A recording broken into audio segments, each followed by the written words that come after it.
ሰላም የፍሬቲው ተከታታዮች እንዴት ናችሁ? ዛሬ እንግዲህ በአንድ መንፈሳዊ ቪዲዮ ተገናኝተናል።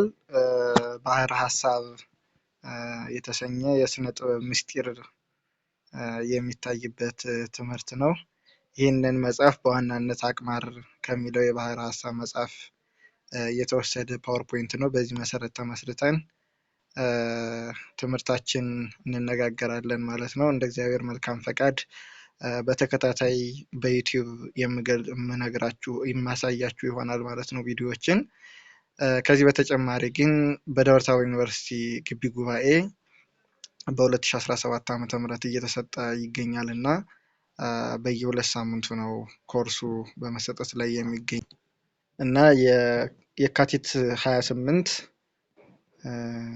2017 ዓ.ም ጀምሮ አርብ ከ11 ሰዓት ጀምሮ ከሁለት ሳምንት አንድ ቀን እየተሰጠ ይገኛል። በዚህ በደብረ ታቦር ዩኒቨርሲቲ እና በአካባቢው ያላችሁ እየመጣችሁ መከታተል ትችላላችሁ። በቀጣይም በ12 7ኛው ወር 2017 ዓ.ም የሚቀጥል ይሆናል ማለት ነው እና መከታተል የምትፈልጉ መከታተል ትችላላችሁ። እንግዲህ በቃሉና በመንፈሱ ዓለምን ሁሉ ስለመሰረተ መሐሪና ይቅር ባይ ስለሆነው ስለ እግዚአብሔር አብ ስም የአብ ቃል ነባቢ የመንፈስ ቅዱስ ቃል ተናጋሪ ስለሆነው ፍጥረትን ሁሉ በአንድ ምክር ስለፈጠረ ስለ እግዚአብሔር ወልድ ስም በአንዲት ፈጣሪ ፈቃድ ስውርና ግልጽ የሆነውን ኃጢአት ይቅር ስለሚል የአብ የወልድ የመንፈስ ቅዱስ ስለሆነ ስለ እግዚአብሔር መንፈስ ቅዱስ ስም የበረከት ፍሬን በሚያፈራ በዚህ ሃይማኖት ግንድ አምኜ የባሕረ ሐሳብን ነገር እንደሚከተለው ለማቅረብ ወደድኩኝ። ይህን ትምህርት የምሰጣችሁ ዲያቆን ፍሬዘር ገበየሁ እባላለሁ። በ2017 ዓ.ም የደብረ ታቦር ዩኒቨርሲቲ ግቢ ጉባኤ ትምህርትና ሐዋርያዊ አገልግሎት ክፍል ተጠሪ ነኝ ማለት ነው። እንግዲህ የኢትዮጵያ ዘመን አቆጣጠር ከሌላው አውሮፓውያን አቆጣጠር የተለየ ነው። በአቆጣጠሩ ብቻ ሳይሆን ደግሞ ኢትዮጵያ የራሷ የሆነ ቋንቋ፣ ባህል፣ ፊደል ወዘተ ያላት እና በመላው ሀገር ዓለም የምትታወቅ ሀገራችን ናት።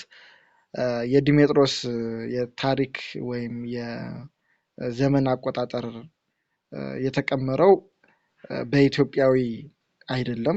ይህ ሊቅ ግብጽ ወይም እስክንድሪያ ነው ሀገሩ። ነገር ግን ይህ ሊቅ የፈጠረውን ቋንቋ በርካታ ሀገሮች ተምረውት ነበር፣ ግን አዝልቀው እስካሁን ድረስ እየተጠቀሙበት የሚገኙ ሀገሮች ከኢትዮጵያ ውጭ የሉም ማለት ነው። ኢትዮጵያውያን ግን ቤተክርስቲያን ውስጥ መጻሕፍት ቤት እየተሰጠ ያለ ትምህርት ነው። ይህን ትምህርት አብዛኛውን ሕዝባችን አውቆት በየዓመቱ ያሉ በዓላትን ከማውጣት ይልቅ ግን እጅግ ከባድ ትምህርት አድርጎ የመቁጠር እና የውጮችን ፊዚክስ እና ኬሚስትሪ ከመማር ይሄኛው የሚከብድ መስሏቸው በርካቶች በፍርሃት አልተማሩትም። ግን ቀለል ያለ ትምህርት ነው። እናንተም በቀላሉ ትማሩታላችሁ ብዬ ተስፋ አድርጋለሁ። እንማማራለን ማለት ነው። በእጅ ያዙት ወርቅ ከመዳብ ይቆጠራል እንዲውሉ ሊቃውንት በዓላትና ጾማት ሲደርስ ካህናትን በመጠየቅ ካልሆነ በስተቀር እንዴት፣ ለምን፣ ማን አገኘው የሚለውን ነገር ብዙም ሲገደን አይታይም እና ባሕረ ሐሳብ የራሱ የሆነ ቀመር ወይም ስሌት ያለው እና ከጊዜ ወደ ጊዜ ስሌት ወደ ቀላል እና ዘመናዊ በሆነ መንገድ እየተሻሻለ መጥቷል። በቀደሙት ጊዜያትም ብዙ በዚህ ዙሪያ የተጻፉ መጽሐፍቶችን አናገኝም። ነገር ግን አሁን እጅግ በርካታ መጽሐፍቶች እየወጡ ይገኛሉ። የአቡሻክር መጽሐፍን ተከትለው በሱ ላይ ምርምር የሚያደርጉ ሰዎች እጅግ በርካታ የባሕረ ሐሳብ መጽሐፎችን እያወጡ ይገኛሉ ማለት ነው። በአሁኑ ሰዓት ያለነው ትውልድ ብዙዎቻችን በጽሁፍ ካልሆነ በስተቀር በቃል የመስራቱ ልምድ ስለሌለ በቀላሉ ተረተንና የሂሳብ መደቦችን በመጠቀም ልንሰራ በምንችለው መልኩ ለማስቀመጥ ሞክሬያለሁ። ሌላው አባቶቻችን በዓላትና ጾማትን ሲያወጡ የሚጠቀሙበት አሰራር በጥቂቱ ረዘም ያለ መስሎ ስለታየኝ በአጭሩ የምናወጣበትን እና የአባቶችን ትውፊት እንዳይቀር ሁለቱንም አሰራር በመጠበቅ እግዚአብሔር እንደገለጸልን መጠን ሳያጠርና ሳይረዝም ይመቻል ብዬ ባዘጋጀሁት መሰረት እንደሚከተለው እናየዋለን ማለት ነው። ስለዚህ የእውቀት ባለቤት እግዚአብሔር ይግለጽልንና መልካም ትምህርት ይሁን እያልኩን ፊዚክስና ኬሚስትሪ፣ ካልኩሌስና ሌሎችንም ውስብስብ ሂሳቦች እየሰራን ባሕረ ሐሳብን ልንፈራ አይገባም ላለሁኝ። እንግዲህ ባሕረ ሐሳብ የቃሉ ትርጉም መሰረት የሚያደርገው መጽሐፍ ቅዱስን ነው። እንደሚታወቀው የቤተክርስቲያን ትምህርቶች ማንኛውም የቤተክርስቲያን ትምህርት መነሻቸው መጽሐፍ ቅዱስ ነው። ከመጽሐፍ ቅዱስ በመነሳት ነው ባሕረ ሐሳብንም ሊቁ የደረሰው ማለት ነው። ወሀሌኩ መዋዕለ ትካት ወተዘከርኩ ዓመተ ዓለም ወአንበብኩ፣ የቀደመውን ዘመን አሰብኩ ዓመተ ዓለምን ቆጠርኩ አነበብኩም እንዳለ ልበ አምላክ ቅዱስ ዳዊት በመዝሙር 76 ቁጥር 5 የሚለውንና እንዲሁም ደግሞ በዘፍጥረት ምዕራፍ 1 ቁጥር 14 ላይ እግዚአብሔርም አለ ቀንና ሌሊትን ይለዩ ዘንድ ብርሃናት በሰማይ ጠፈር የሆኑ ለምልክቶችም ለዘመኖቹ ማለትም ለአራቱ ወቅቶች ማለት ነው። ይሄ ጸደይ፣ በጋ፣ ክረምት የምንላቸውን ማለት ነው የምነውን ኃይለ ቃል ይዞ የዘመን አቆጣጠር መጽሐፍ ቅዱሳዊ ቃሉን ይዞ ተመስርቷል ማለት ነው። እንግዲህ ባሕረ ሐሳብ ሁለት ጥምር ቃላት የተወሰደ ነው። ባሕርና ሐሳብ ናቸው። ባሕር ማለት ዘመን ነው። ይህም ደግሞ በመጽሐፍ ቅዱስ የተጠቀሰ ቃል ነው። ዕዝራ ሱቱኤል እንዲህ ሲል ገልጾታል። በመዳሉ ደለወ ዓለመ ወበመስፈርት ሰፈረ አለ ባሕር እንዲል። ስለዚህ እግዚአብሔር ባሕርን በመስፈር ያሰፈራት ማለት ነው። ባሕር የተባለች ዘመን ነች ማለት ነው። እና ዘመናትን በጣም ብዙ ቢሆኑም በባሕረ ሐሳብ ስሌት ይሰፈራሉ። በዚህ የተነሳ ባሕር ዘመን ተብሏል ማለት ነው። ሐሳብ ማለት ደግሞ ቁጥር ማለት ነው። ያው የሚለው ቃልም እንደዚሁ ከግስ የተገኘ ነው። ከግዕዝ ግስ ማለት ነው። ሐሰበ ቆጠረ ከሚለው ማለት ነው። ባሕረ ሐሳብንም ቁጥር ብሎ የተረጎመው ነብዩ ዳዊት ነው። ብፁዓን እለ ተአርገሎሙ ኃጢአቶሙ ወእለ ኢሐሰበ ሎሙ ኩሎ ጌጋዮሙ ሲል በመዝሙር 31 ቁጥር 1 የተገለጸውን ቃል ይዞ በአጠቃላይ ባሕረ ሐሳብ ማለት ቁጥር ያለው ዘመን ማለት ነው። ሐሳበ ባሕርም ይባላል ሲቀያየር ማለት ነው። እና የቁጥር ዘመን ወይም ደግሞ ቁጥር ያለው ዘመን ተብሎ ይጠቀሳል ማለት ነው። እና ከላይ እንዳየነው ለምልክቶች የሚሆን ምሳሌ በሀገራችን የተፈጠሩ ነገሮችን ለማስታወስ ብንፈልግ ዓመተ ምሕረቶቹን ይዘን ወደኋላ ዘመናትን ለመቁጠር እንችላለን ማለት ነው። በ1923 ዓመተ ምህረት ኃይለ ሥላሴ፣ በ1967 ዓመተ ምህረት ደርግ እንዲሁም በ1983 ዓመተ ምህረት ኢህአዴግ መንግስታት ስልጣን የያዙበትን ዘመን ብናይ ሶስቱም ነገስታት ስልጣን የያዙበት የነገሱበት ወንጌላዊው ሉቃስ መሆኑን እንደዚህ ሌሎች ነገሮችን ቀኖችን ማወቅ ከቻልን ከዚያ በኋላ ያሉ ስሌቶችን ማወቁ ዘመኑ ማን ነበር የሚለውን ሁሉ ለማስላት ባሕረ ሐሳብ ቀላል ዘዴ ነው ማለት ነው። ባሕረ ሐሳብ በተለይ ከተዘዋዋሪ አጽዋማትና በዓላት አወጣጥ ጋር ይያያዛል። እነዚህም በትንሣኤ በፋሲካ ዙሪያ ይሽከረከራሉ። የቤተ ክርስቲያን ቀለንቶን ወይም ካሌንደር የሚቆጠረው በፀሐይና በጨረቃ ጥምር ቅመራ ነው ወይም ዩኒሴላር ነው ማለት ነው። የአይሁድ ቀመር ግን ወሩን በጨረቃ ዓመቱን በፀሐይ ስለሚቆጥር ትንሣኤ ከፀሐይ ጋር ጨረቃን ደርቦ ይቆጥራል። በኢትዮጵያ ግን ሁለቱ በአንድ ላይ ተቀላቅለው እንቆጥራለን ማለት ነው። ሐሳብ ዘመን ወይም የዘመን ቁጥር ማለት የላቲን ቃል ሲሆን ካሌንደር ወይም መባቻ ማለት ነው። ቀለንቶን ተረፈ ቄርሎስ ውስጥ ተጽፎ እናገኘዋለን። በመሆኑም ባሕረ ሐሳብ ለማህበራዊ ሕይወት አገልግሎት፣ ለእርሻ፣ ለንግድ፣ ለትምህርት እንዲሁም ለሃይማኖታዊ ተግባር ስርዓት አምልኮ የሚያገለግል ነው ማለት ነው። የእነዚህ ወቅቶች መለኪያ በመሬት በፀሐይና በጨረቃ እንቅስቃሴዎች አማካኝነት የሚገኙ ቀን፣ ወርና ዓመት ናቸው ማለት ነው። ቀን መሬት በራሷ ዛቢያ መስመር በምታደርገው ዙረት ወይም ዑደት ይገኛል። እንግዲህ የቤተ ክርስቲያናችን አስተምህሮ በርካታ አባቶች ሲሉ የምንሰማው መሬት ሳትሆን የምትሽከረከረው ፀሐይ ነው የሚል ነው። አሁን ላይ ግን በርካታ ምሁራን የሚስማሙበት መሬት ሳይሆን የምትሽከረከር ፀሐይ ነች የሚለውን፣ ፀሐይ ሳትሆን የምትሽከረከር መሬት ነች የሚለውን ሐሳብ ይስማሙበታል ማለት ነው። እና ስለዚህ በዚህ ጉዳይ የተጻፉ ጽሁፎችን ማጥናት ከሁላችንም ይጠበቃል ማለት ነው። ሌላው ወርህ ወይም ጨረቃ የምንላት ናት። የጨረቃ ወር ሲባል ጨረቃ በመሬት ዙሪያ የምታደርገው የ29 ወይም የ30 ቀኖች ጉዞ የሚያመለክት ነው። ይህ ደግሞ አንዴ 29 አንዴ 30 አንዴ 29 አንዴ 30 እያለች በአመቱ ውስጥ 6 ቀኖችን ታተርፋለች ማለት ነው። በጨረቃ ደግሞ ጳጉሜን የሚባል ወር የለም። ስለዚህ አጠቃላይ 11 ቀኖች ከፀሐይ በአንድ አመት ውስጥ በፀሐይ አንድ አመት ከምንለውና በጨረቃ አንድ ዓመት በምንለው መካከል የ11 ቀኖች ልዩነት አለ ማለት ነው። ዓመት የምንለው ደግሞ መሬት በፀሐይ ዙሪያ ዞራ ወደ ነበረችበት ለመመለስ የሚፈጅባት የ365 ቀኖች ዑደት ነው። በዚህ ጉዞ አማካኝነት ክረምትና ሐጋይ፣ መጸውና ጸደይ የሚባሉ ወቅቶች በተለያዩ የአየር ንብረቶች ይፈራረቃሉ ማለት ነው። የዕለት የሱባኤ መመላለስ መለወጥ ዓመትን ይሰጣል። ይህም አውደ ዓመት ቀኖች ሲመላለሱ አውደ ዓመትን ይሰጣሉ ማለት ነው። በዘመናት ውስጥም 3 መነሻዎች አሉ ወይም ጥንታት የምንላቸው ማለት ነው።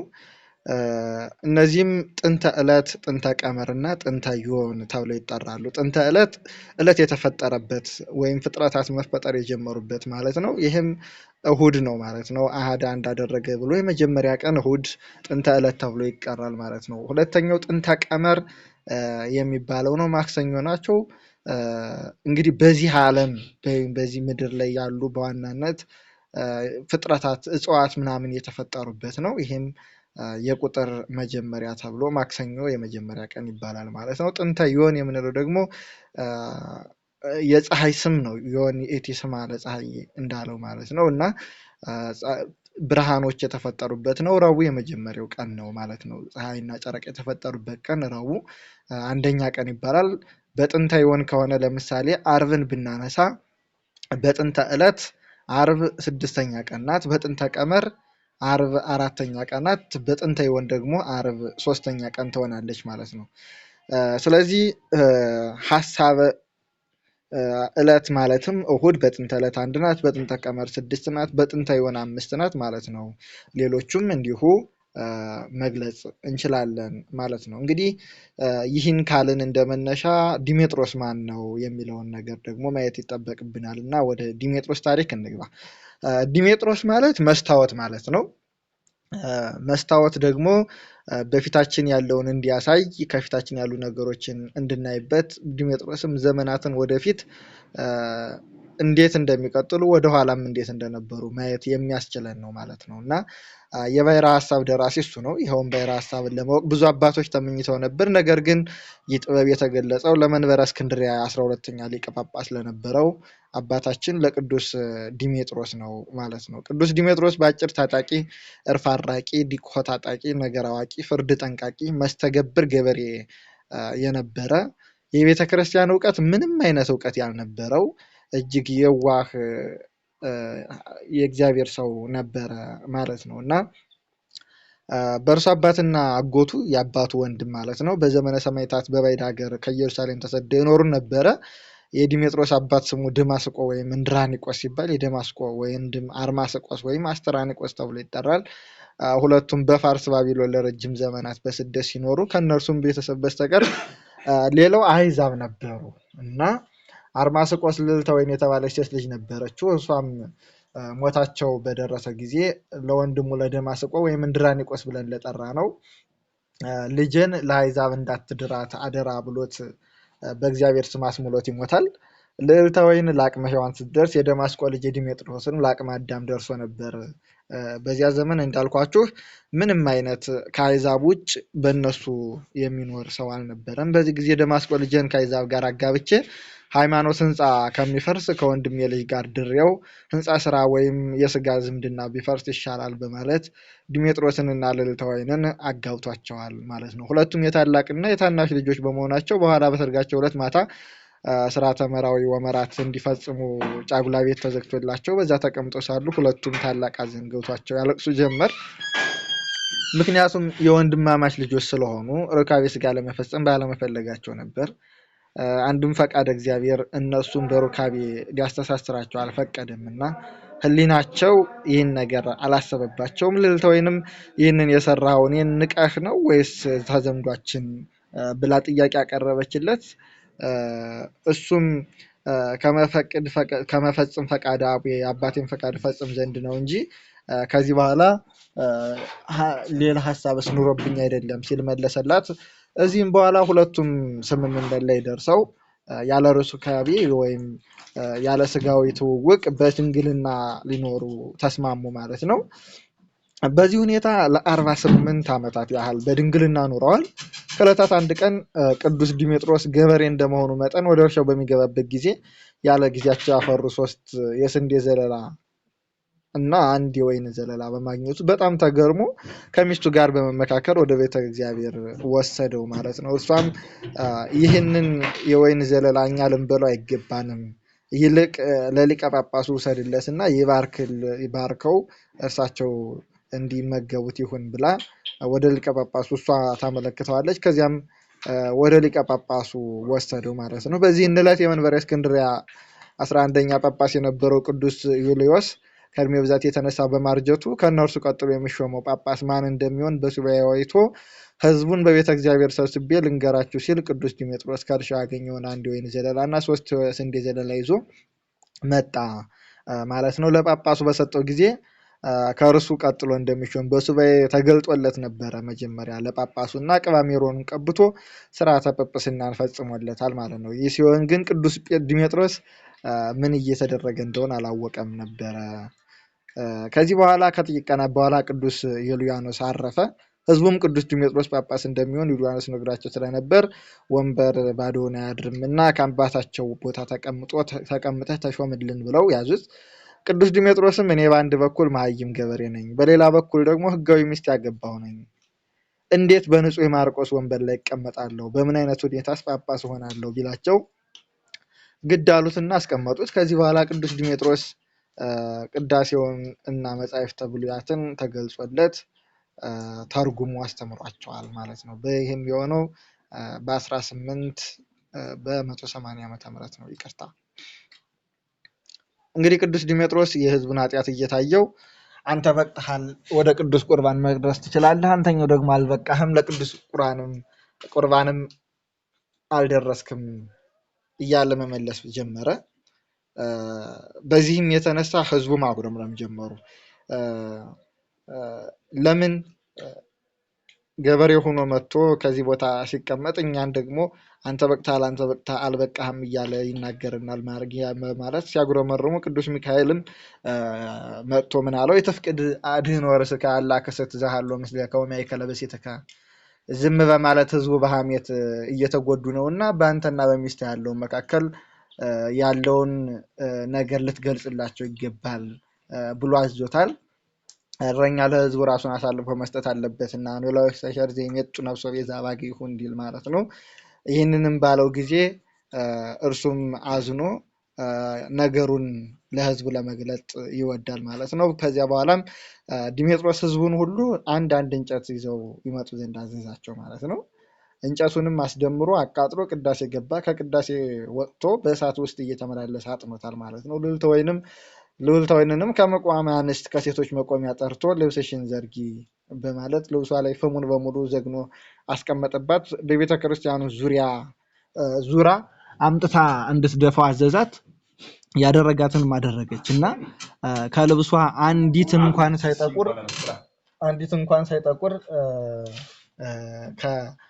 ምንድነው ከዘሃው ራሱ አንዱ ሳይጠቁር ቀርቷል ማለት ነው። ምዕመናኑም ይህንን አይተው አባታችን ሆይ ይህንን ስለምን አደረክ ቢሉት እኔ ከብርበት ብዬ አይደለም፣ እናንተ በሐሜት እየተጎዳችሁ ከእግዚአብሔር ቤት እየራቃችሁ ነው እና በእኔ ምክንያት የእናንተ ኃጢአት እየጨመረ ነው እና ይህንንም እንዳላደርግ መልአከ እግዚአብሔር ስላዘዘኝ ይህንን አደረኩ ብሎ ይህንን ነገር ገለጸላቸው ማለት ነው። እና ይህም ፍም እሳት እንዳላቃጠላት ሁሉ እኔና እርሷ ያንን ያህል ዘመን ስንኖር በአዳማዊ ግብር በሔዋናዊ ግብር ተራክቦን አልፈጸምንም፣ እስካሁንም ድረስ በዚህኛው መንገድ አንተዋወቅም ብሎ ያለውን ነገር ገልጾላቸዋል ማለት ነው። ለ48 ዓመታት አንድ አንሶላ ተጋፈን አንድ ምንጣፍ ላይ ተኝተን ኖረናል ብሎ ሲነግራቸው እነርሱም አባ ስረይ ለነ ኃጢአታችን ይቅር በለን ብለው ከእግሩ ስር ተደፍተውለታል ማለት ነው። እዚያ በኋላም እግዚአብሔር ይህድግ ይፍታ ወያንጽህ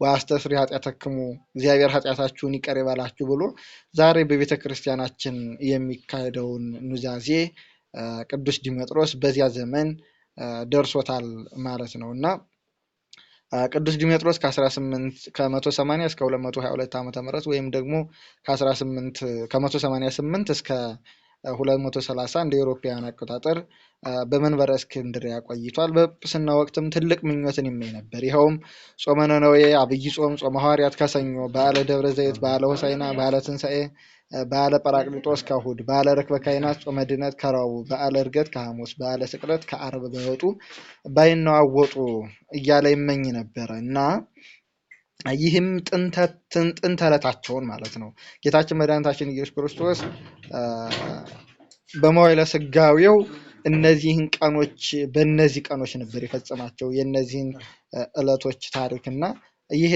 እንዲፈጸም ይፈልግ ነበር። በብሉይ ኪዳን የሳምንቱ መጨረሻ የሚገባው ቅዳሜ ነው። ምክንያቱም እግዚአብሔር ፍጥረታትን ፈጥሮ ከጨረሰ በኋላ ነው ማለት ነው ቅዳሜ የተፈጠረውና ኢየሱስ ክርስቶስ ደግሞ ከመቃብር የተነሳው በዓለ ትንሣኤ በዕለተ እሑድ ነበር። ቅዱስ ዮሐንስ በወንጌሉ ምዕራፍ 20 ቁጥር 1 እንደጻፈው በሳምንቱ በመጀመሪያው ዕለት መግደላዊት ማርያም ወደ መቃብር ገዝታ በመሄድ ጌታችንን ታይታለች። ይህም ዕለት የዕለታት መጀመሪያ የሆነው መጀመሪያው ዕለት እሑድ ነው ማለት ነው እና በአጠቃላይ ሕዝቡ በዓላትን ያከብር የነበረው ከጌታችን ኢየሱስ ክርስቶስ ከጥምቀቱ ጀምሮ ጥር 11 ቀን ከተጠመቀ በኋላ ዕለቱን ሳይውል ሳያድር ወደ ገዳመ ቆሮንቶስ ገብቶ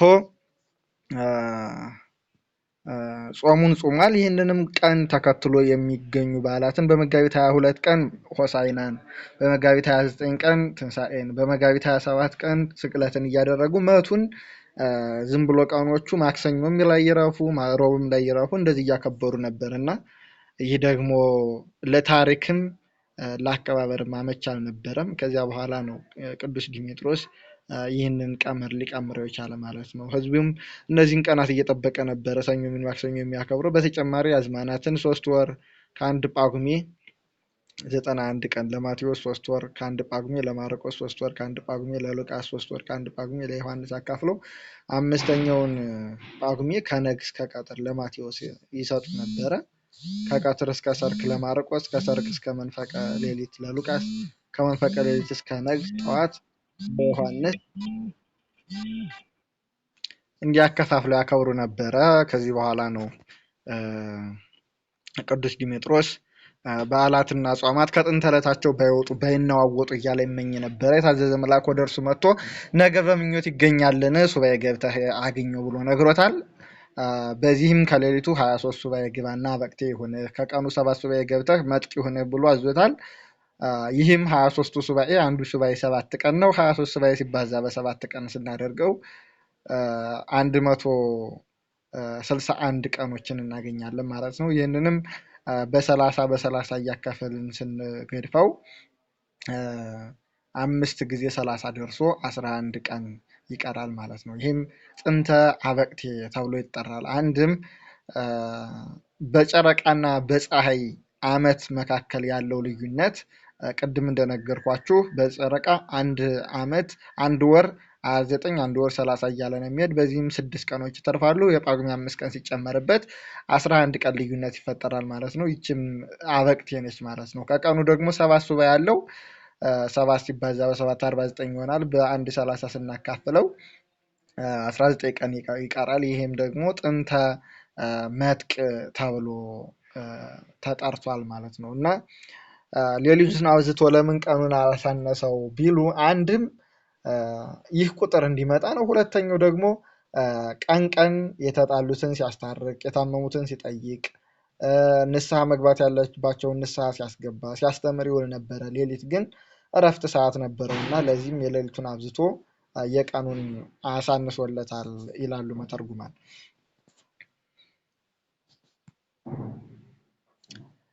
አዋጅ ማንኛውም ቁጥር ከ30 ከበለጠ በ30 አውደ ወርህ ማለት ነው ግደፍ ወይም ለ30 አካፍለው ቅድም እንዳልኳችሁ ማለት ነው።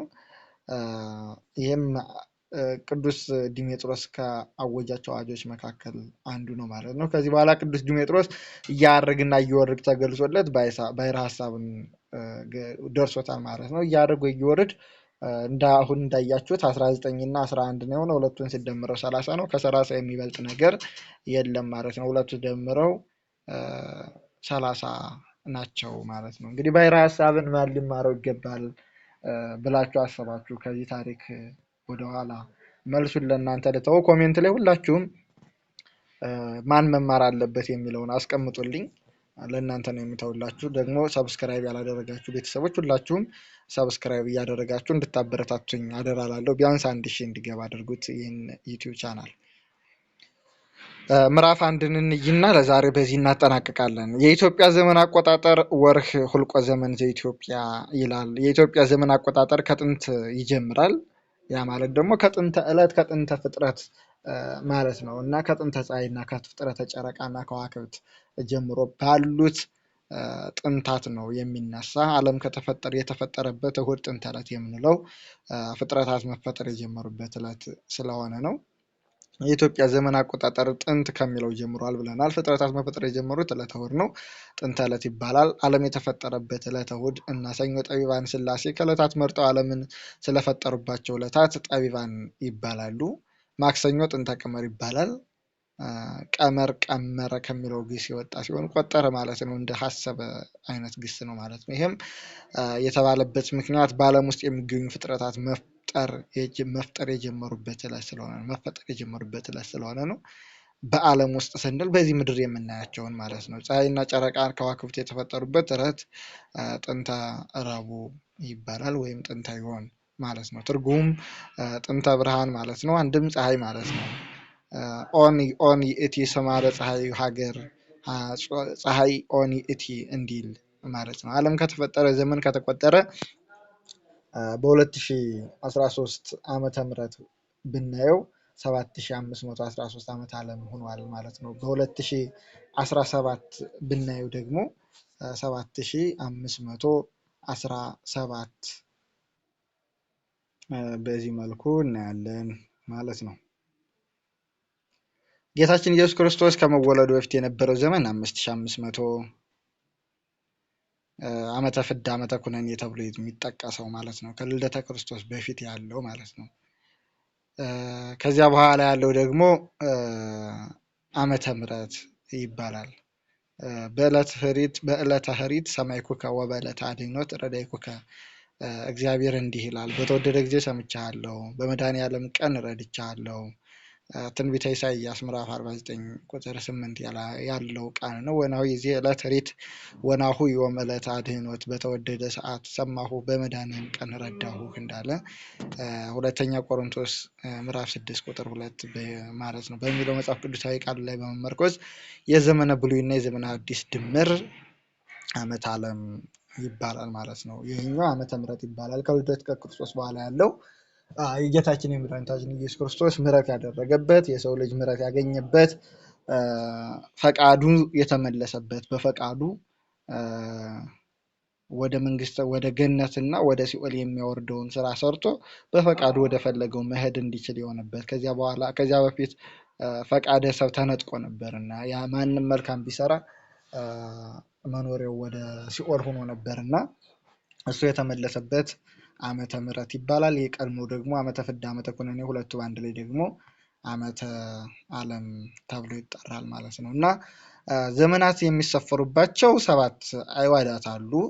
አይዋድ ማለት ደግሞ ከተወሰነ ጊዜ በኋላ ዙሮ የሚመጣ ማለት ነው፣ የሚዞር ማለት ነው። ኦደ ዞረ ከሚለው ግስ የመጣ ነው። እነዚህንም የዓለምን ዘመን የምንሰፍርባቸው 7 አይዋዳት አሉ። በዋናነት 8ም የሚላሉ አውደ ጳጉሜንን ጨምረው፣ በዋናነት እኛ ግን የምንማማርበት 7 አይዋዳት ብለን ነው ማለት ነው። የመጀመሪያው አውደ ዕለት ነው። ከሰኞ እስከ እሑድ ያሉ ቀናትን ሲሆን ሁልጊዜ በየ7 ቀኑ ተመላልሰው ይመጣሉ።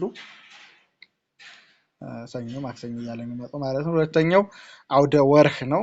በፀሐይ ሙሉ 30 ቀን ሲሆን በጨረቃ ደግሞ ቅድም እንዳየ ነው አንድ የ29 እየሆነ የሚቀጥል ነው ማለት ነው። አውደ ዓመት ከፀሐይ 364 1/4 ወይም ከ15 ኬክሮስ ሲሆን በጨረቃ ደግሞ 354 ቀን ከ22 ኬክሮስ ይሆናል ማለት ነው። አውደ አበቅቴ የምንለው ደግሞ ንዑስ ቀመር ተብሎ የሚጠራው ነው። ይህም በ19 ዓመት ዙሮ የሚመጣ ነው።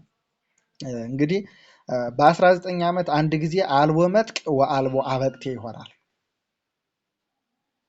መጥቅም አበቅቴም የሌለበት ማለትም መጥቅና በቅቴ ዜሮ የሚሆኑበት ዓመት ማለት ነው። ምክንያቱም በአንድ ሆህት መስኮት ውስጥ ተራክቦ የሚያደርጉበት ስለሆነ ማንና ማን ፀሐይና ጨረቃ በተፈጠሩበት በአንድ መስኮት ተራክቦ የሚያገኙበት ያኔ ነው።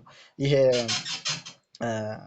ጨለማ በባለፈው ጊዜ ተፈጥሮ ነበር በ2000 ስንት እንደሆነ እንዳልረሳው እንጂ ይሄ ተፈጥሮ ነበረ። ምንድነው? ፀሐይ በጨረቃ ላይ ስታርፍ ማለት ነው። በአንድ መስኮት ተራክበው የሚፈጽሙበት ይሄ 19 ዓመት ይሆናል። በዚህም ወቅት አልቦ መጥቆ አልቦ አበቅቴ ይሆናል ማለት ነው። አውደ ፀሐይ 28 ዓመት ነው። ፀሐይ የተፈጠረችበት በዕለተ ረቡዕ ነው። የ28 ዓመቱ ደግሞ ዕለቱ እና ወንጌላዊው ይገናኙባታል። ምንና ምኑ አልኳችሁ? ዕለቱና ወንጌላዊው ይገናኙበታል ማለት ነው። ዕለቱ ፀሐይ የተፈጠረችበት ቀን ነው፣ ረቡዕ ማለት ነው። ወንጌላዊው ደግሞ የወንጌላውያን መጀመሪያ ቅዱስ ማቴዎስ የሚገናኙበት ነው። ዘረቡዕ ማቴዎስ እንዲል ማለት ነው። ይህም ከ28 ዓመት አንድ ጊዜ አውደ ፀሐይ ተብሎ ይጠራል ማለት ነው። ስድስተኛው አውደ ማኅተም ነው። ቅድም አውደ አበቅቴን ንዑስ ቀመር ብለን ነበር። ይሄኛው ደግሞ ማዕከላዊ ቀመር ተብሎ ይጠራል። 76 ዓመታትን የሚፈጅ ነው። የሆነው ደግሞ በ76 ዓመት አንድ ጊዜ አበቅቴው 18 ይሆናል ይለናል። አውደ አበቅቴ ስንት ነበር ያልነው? ቅድም 19 ነበረ። በ76 ዓመት አንድ ጊዜ ግን አበቅቴው 18 ዓመት ይሆናል። ምክንያቱም ወንበር ከዜሮ ስለሚያንስ ማለት ነው፣ ወይም ኔጌቲቭ ስለሚሆን ወንጌላዊው ዮሐንስ ይባላል። አበቅቴው 18 ሆኖ በሚቀጥለው ዓመት ከዜሮ ጀምሯል ማለት ነው። ስለዚህ 18 አበቅቴ ለአበቅቴ የመጨረሻ ይሆናል ማለት ነው። 18 አበቅቴ ለአበቅቴ የመጨረሻ እንደሆነ ሁሉ ዮሐንስም ለወንጌላውያን መጨረሻ ነው። በዚህም የተነሳ አውደ ማኅተም ተብሏል። መጨረሻ ላይ ነው፣ በጽሁፍ መጨረሻ ላይ ነው ማኅተም የምናስቀምጠው። የዘመን መጨረሻም ወንጌላዊ ዮሐንስ ስለሆነ አውደ ማኅተም ተብሏል ማለት ነው። ምክንያቱም ማኅተም ማለት ፍጻሜ መጨረሻ ማለት ነው። ጥንቱ ሰለቀመር ዕለተ ሰሉስ ወንጌላዊ ማቴዎስ ወፍጻሜሁ ዕለተ ሰሉስ ወንጌላዊ ዮሐንስ እንዲል ማለት ነው። ትርጉም የቀመር የቁጥር መጀመሪያ ሰሉስ ማክሰኞ፣ የወንጌላዊ መጀመሪያ ማቴዎስ ሲሆን የቀመር መጨረሻ ደግሞ ሰኞ፣ ወንጌላዊ ደግሞ የመጨረሻው ዮሐንስ ነው ማለት ነው። ሌላው የመጨረሻው አውደ አብይ ቀመር ወይም 532 ዓመታትን የሚሸፍን ነው ማለት ነው። በዚህ ጊዜ ሶስት ነገሮች ይፈጸማሉ። ዕለቱ አበቅቴውና ወንጌላውያን ናቸው እና እነዚህ ወንጌላዊው አበቅቴውና ዕለቱ የሚገናኙበት ማለት ነው። ዕለቱ ሰኑይ ሰኞ፣ አበቅቴውና ወንጌላዊው ደግሞ ከላይ እንዳየነው 18 አበቅቴ ሆኖ ወንጌላዊ ደግሞ ማን ይሆናል? ዮሐንስ። ይሄ ደግሞ 18 አበቅቴ ለአበቅቴ ፍጻሜ፣ ወንጌላዊ ዮሐንስ ለወንጌላውያን ፍጻሜ ነው ብለናል። በተጨማሪ እዚህ ጋር ዕለቱ ሰኞ ደግሞ የቀናት መጨረሻ የቀናት ፍጻሜ ሰኞ ነው ማለት ነው። ምዕራፍ 2 ወንበር የሚለውን እናያለን። ወንበር አበቅቴንና መጥቅን ወንበር አበቅቴንና መጥቅን ለማግኘት የሚጠቀምበት ቁጥር ሲሆን በተለያየ መንገድ ይገኛል። የሚገኝበትን መንገድ ከዓመተ አበቅቴና ከዚህ ከተለያዩ ከሁለተኛው ደግሞ ይህንን 5500 ዘመንን በ19 ንዑስ ቀመር ሲገድፉ 9 ይገኛል። እንደዚህ እያለ የሚቀጥል ትምህርታችን ነው የሚሆነው። በቀጣይ በክፍል 2 እንገናኝበታለን ማለት ነው። ለዛሬው እዚህ ላይ ይበቃናል። ሁላችሁም ሰብስክራይብ ያላደረጋችሁ ሰብስክራይብ እያደረጋችሁ ኮሜንታችሁን፣ ጥያቄያችሁን ኮሜንት ላይ ማስቀመጥ ትችላላችሁ። ሪፕላይ አደርጋለሁ ማለት ነው። ወስብሐት ለእግዚአብሔር ወለወላዲቱ ድንግል ወለመስቀሉ ክቡር። ይቆየን።